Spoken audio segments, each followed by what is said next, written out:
све се сведува на тоа дека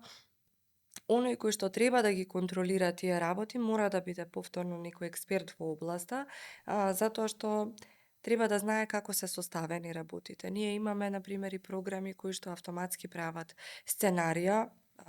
добро, лошо и базично сценарио, врз база на претпоставки на алгоритми и на историски податоци, но и ризици земени во предвид, но повторно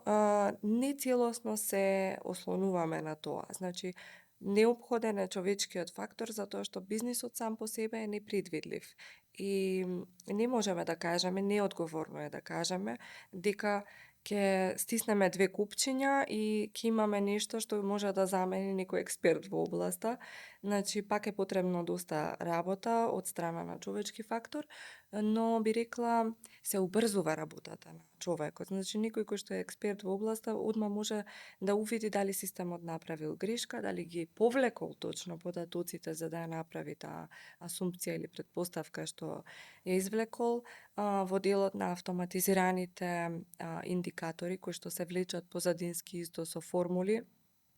Повторно мора да се направи проверка, затоа што и самите конта кои што се интегрирани со сметководствениот систем, нели, ги внесува некој човек повторно и секаде каде што е вклучен и човечки фактор, пак треба и друг човечки фактор да го